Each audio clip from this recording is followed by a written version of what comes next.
ह्यांचे नेते इकडे एका बाजूला कर्जमाफीचा प्रश्न शेतकऱ्यांना विचारला, ते अजित पवारांना एका शेतकऱ्यांना धाराशिव जिल्ह्यात, लगेच अजित पवार म्हणतात पैशात सोंग करता येत नाही. सगळे सोंग करतात पैशात. तुमच्या एवढं तर पैशात सोंग या राज्यात कुणीच केलं नाही. आणि एवढं सोंग केलेलं असताना सुद्धा तुम्ही राज्याच्या तिजोरीचे प्रमुख आहेत आज. सहकार मंत्र्यांनी जे वक्तव्य केलं आहे त्या वक्तव्याचं त्यांनी पूर्ण हे पण करून सांगितले की मी कोणत्या उद्देशाने बोललो आणि मी दिलगिरी व्यक्त करतोय. आता दिलगिरी व्यक्त केली. दिलगिरी फिलगिरी काही नसते हो. एवढं अनुभवी लोक आहेत तुम्ही. मी बाबासाहेब पाटलांना चांगला माणूस मानतो. बाबा स्वजवळ माणूस आहे, प्लेन माणूस आहे असं वाटायचं आम्हाला त्यांच्याकडे बघितलं.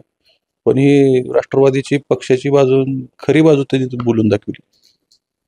म्हणजे पक्षप्रेम काय असतं ते काल त्यांच्या वक्तव्यातून, पक्षनिष्ठा काय असते ते आम्हाला काल दिसून आले. महाराष्ट्रामध्ये आणि विशेषतः मराठवाड्यामध्ये अतिवृष्टी झाली. यानंतर शेतकऱ्यांचं अतोनात नुकसानही झालेलं आपल्याला पाहायला मिळालं. यानंतर मुख्यमंत्री, उपमुख्यमंत्री व मंत्री यांचे पूर्ण जिल्ह्यामध्ये दौरे झाले. मात्र या दौऱ्यादरम्यान विविध जी वक्तव्य आहेत नेत्यांची, मंत्र्यांची, ती कायम चर्चेत राहिली. असंच एक वक्तव्य काल सहकार मंत्री बाबासाहेब पाटील यांनी केलेलं आहे. शेतकऱ्यांनी आता जी कर्जमाफी आहे त्याच्या नादाला लागले शेतकरी, असं वक्तव्य केलेलं आहे. आता आपल्यासोबत विजयकुमार घाडगे आहेत. दादा, कसं पाहताय शेतकऱ्यांबद्दलचे जे वक्तव्य आहे सहकार मंत्र्याचं? त्याकडे लाज वाटली पाहिजे अशा मंत्र्याला. शेतकरी एवढा अडचणीत असताना तुम्ही शेतकऱ्यांच्या जखमीवर मीठ चोळायचं काम करताय. देशोधडीला लागला आमचा शेतकरी. जमिनी खरडून गेल्या 10-10, 20-20 फूट. पिकं वाहून गेलीत, पीक नाहीशी झाली, उभं पिके जळून गेलीत, पाण्यात नासून गेलीत. तुम्ही आज शेतकऱ्यांना म्हणताय कर्जमाफीचा नाद लागलाय. मग काय करणार आहे शेतकरी? आज आमच्याकडं पदरात काहीच पडलं नाही, शेतीतून सगळं वाहून गेलंय. शेवटी माफक अपेक्षा काय, आमच्या डोक्यावर कर्जाचा डोंगर आहे, तो तरी भार कमी झाला पाहिजे, हीच मागणी आहे. शेतकऱ्यांनी काय असं तुम्हाला आमच्या घरं बांधून द्या किंवा आम्हाला म्हणजे सुखसुविधा द्या, बाकीचं काहीच मागितलेलं नाही. आमच्यावर जी कर्जाचा डोंगर आहे ती मायबाप सरकार म्हणून जबाबदारी उचलली पाहिजे. अशा पद्धतीचं तुमच्यासमोर मागणी केलेली असताना तुम्ही म्हणताय शेतकऱ्यांना नाद लागलाय कर्जमाफीचा. तुमच्या एवढी तर नाद शेतकऱ्यांना नाहीत. तुम्ही तुमची संस्था वाढवण्याची नाद तुम्हाला आहेत. एक झाली की एक. वर्षाला तुमच्या अनेक संस्था वाढतायत, कारखानदाऱ्या वाढतायत, बँका वाढतायत. तुम्हाला निवडणूक जिंकण्याचा नाद आहे, तुम्हाला निवडून आल्यानंतर मंत्रीपद मिळवण्याचा नाद आहे. तुमच्या एवढ्या मोठ्या नादापुढे शेतकरी कर्जमाफी मागतो, ती काय खूप मोठी गोष्ट नाही? त्या गरीब शेतकऱ्यांनी जगायचं का नाही? जीवन मरणाचा प्रश्न निर्माण झाला. धाराशिवमध्ये उपमुख्यमंत्र्याचं पण वक्तव्य चर्चेत राहिलं. लातूरमधलं मुख्यमंत्र्यांचं वक्तव्य चर्चेत राहिलं. आणि एकीकडे शिंदे साहेब, उपमुख्यमंत्री एकनाथ शिंदे जे आहेत ते सांगतात की आम्ही कर्जमाफीचा विचार करतोय. म्हणजे ही सगळी बनवाबनवी, सगळे बनवाबनवी. कर्जमाफीचा विचार करतोय, योग्य वेळी आम्ही कर्जमाफी करू, त्याची एक वेळ असते. म्हणजे आमचा शेतकरी बाप आता सरणावर जायची वाट बघतोय. शेतकरी आमचा बाप एकदा सरणावर गेला, त्यानं आयुष्य संपवलं की मग तुम्ही कर्जमाफी करायची. कुठंतरी 1,000 लाख रुपये शासनाकडून त्या आत्महत्याग्रस्त कुटुंबाला मदत द्यायची. काय आमचे 40,000 लाख रुपयाच्या मधले कर्ज आमचे अल्पभूधारक शेतकऱ्यांची कर्ज आहेत. ठीक आहे, असतील बोटावर मोजणे आहेत, थोडे जास्त कर्ज, पण 1,00,000-1.5 लाखाच्या मधले कर्ज आहेत, त्याचं तुम्ही माफ केलं पाहिजे. हीच माफक अपेक्षा आहे ना. ह्यांचे नेते इकडे एका बाजूला कर्जमाफीचा प्रश्न शेतकऱ्यांना विचारला, ते अजित पवारांना एका शेतकऱ्यांना धाराशिव जिल्ह्यात, लगेच अजित पवार म्हणतात पैशात सोंग करता येत नाही. सगळे सोंग करतात पैशात. तुमच्या एवढं तर पैशात सोंग या राज्यात कुणीच केलं नाही. आणि एवढं सोंग केलेलं असताना सुद्धा तुम्ही राज्याच्या तिजोरीचे प्रमुख आहेत आज.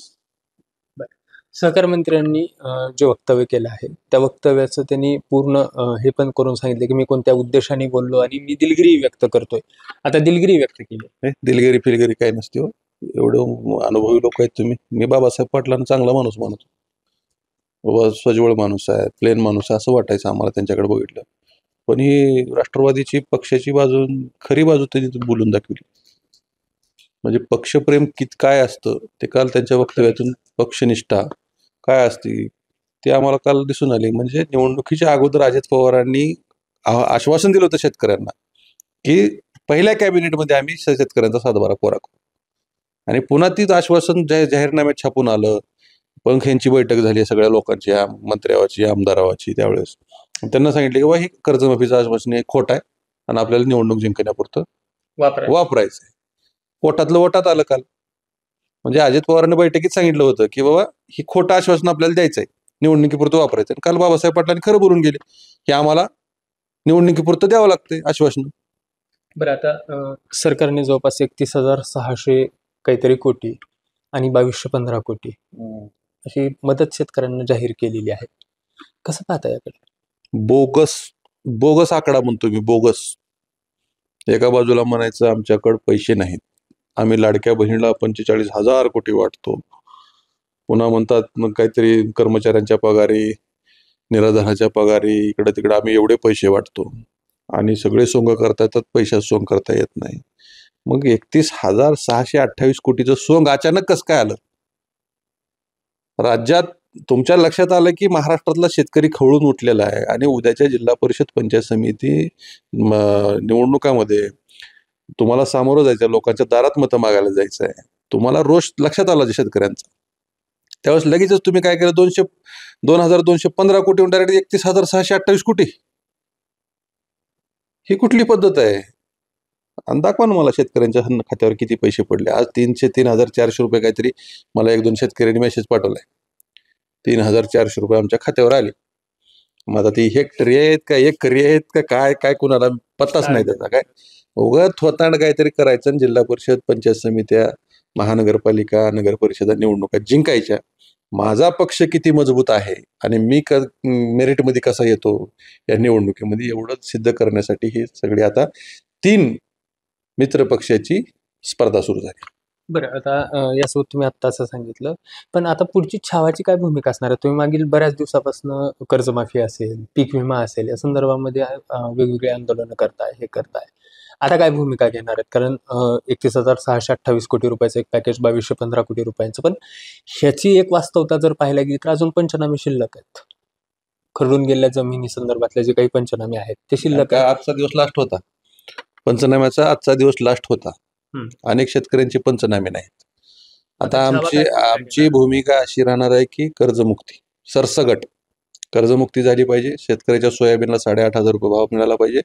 पीक विमा गेल्या वर्षीचा, या वर्षीचा, दोन्ही वर्षाचा पीक विमा शेतकऱ्यांच्या खात्यात जमा झाला पाहिजे. कापसाला 10,000 रुपये प्रति क्विंटल भाव मिळाला पाहिजे. ह्या भूमिकेवर आम्ही ठाम आहोत. येणाऱ्या निवडणूक आता ह्यांना कसं आहे, एक लक्षात घ्या, 12 महिने ही सापडत नाहीत.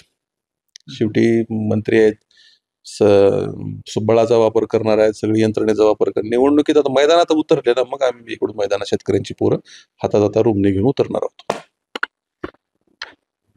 शेतकऱ्यांचं आता कर्जमुक्ती झाली पाहिजे, अन्यथा आता येणाऱ्या निवडणुकीमध्ये आम्ही हातात रुमणे घेऊन तुम्हाला मैदानात सामोरे जाऊ, अशी भूमिका आता विजयकुमार गाडगे यांनी मांडलेली आहे.